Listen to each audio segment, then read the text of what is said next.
আসসালামু আলাইকুম। SR electric auto সার্ভিসের পক্ষ থেকে জানাই স্বাগতম। তো বন্ধুরা, আজকে আমি কী নিয়ে কথা বলবো অবশ্যই আমার ভিডিওর থাম্বনেলটি দেখে আপনারা বুঝতে পেরেছেন। তো দেখতে পাচ্ছেন আমার সামনে একটি মোটর, আসলে এটি ভ্যান রিক্সার একটি মোটর। তো এটির সমস্যা হচ্ছে যে দেখতে পাচ্ছেন যে শেপটি আছে, মোটরের যে শেপটি আছে শেপটি কিন্তু পুরোটাই নষ্ট হয়ে গিয়েছে, অর্থাৎ প্রিমিয়ামের দাঁতগুলি নষ্ট হয়ে গিয়েছে। মানে এটা এরকমভাবে খেয়েছে, চালানোর মতো না। তো যেই ভাই আমার কাছে নিয়ে এসেছে বললো যে মোটরের সমস্যা। তো আমি মোটরটা খোলার সাথে সাথে আমি দেখতে পারলাম যে এই শেপটার সমস্যা। তো এই শেপগুলি অনেকেই চেঞ্জ করতে পারেন না, বা চেঞ্জ করতে গেলেও ম্যাগনেটটির সমস্যা হয়ে যায়। তো আজকে আমি আপনাদেরকে দেখাবো খুব সুন্দরভাবে ম্যাগনেট যেন সমস্যা না হয় এভাবে আপনারা খুলবেন। যে আমি যেভাবে খুলি আপনারা যদি এভাবে খুলেন, আশা করি আপনার শেপটি লাগানো অনেক ইজি হয়ে যাবে, আর ম্যাগনেটের কোনো সমস্যা হবে না। তো আমরা এই শেপটা ফিটিং করতে গেলে আমার যে মোটরের পিছনের নাটগুলি আছে এই নাটগুলি খুলে নিতে হবে। তো দেখুন আমি এখানে মূলত 4 নাম্বার এলকি লাগে, আমরা 4 নাম্বার এলকি দিয়েই মোটরটি খুলব।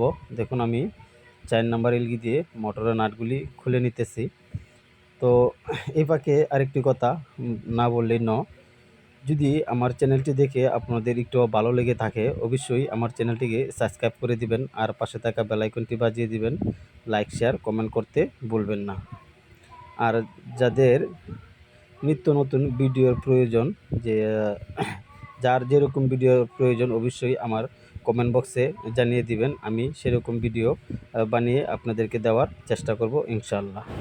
তো দেখুন আমি সম্পূর্ণ নাটগুলি খুলে নিয়েছি। নাটগুলি খোলার পর আমরা কি করব, আমরা একটি, দেখুন আমার হাতে একটি হিটসিং রয়েছে, আমরা হিটসিংটি নিয়ে এখানে অল্প একটু বাড়ি দিয়ে নিব। দেখুন একটি বাড়ির মাধ্যমে আমার মোটরের ব্যাকপার্টটি কিন্তু খুলে এসেছে।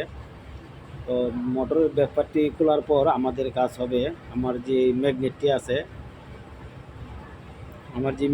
আছে, দেখুন এই ম্যাগনেটটি কিন্তু খুলে নিতে হবে অবশ্যই। তো আপনারাও ম্যাগনেটটি খুলে নেবেন। দেখুন আমি কিভাবে ম্যাগনেটটি খুলে নিই।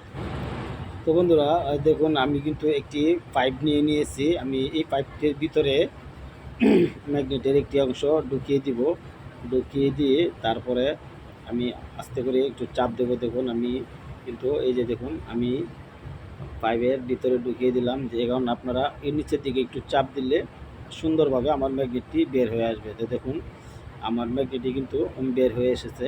তো আপনারাও ঠিক এভাবেই ম্যাগনেটগুলি বাইর করতে পারবেন।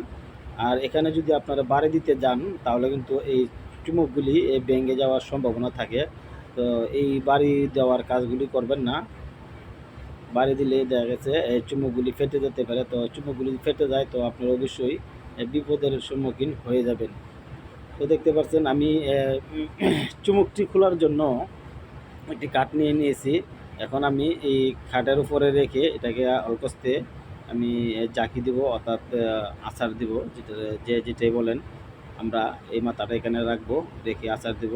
কারণ কাঠটি নেওয়ার কারণ হয়েছে আমরা যদি কাঠ না দিয়ে লোহা দিই তাহলে আমার শেপের মাথাটা ফুলে যেতে পারে। তো এই জন্যই আমার কাঠটি নেওয়া, আমরা কাঠটি এই জন্যই ব্যবহার করেছি যেন আমার শেপের মাথাটি ফুলে না যায়।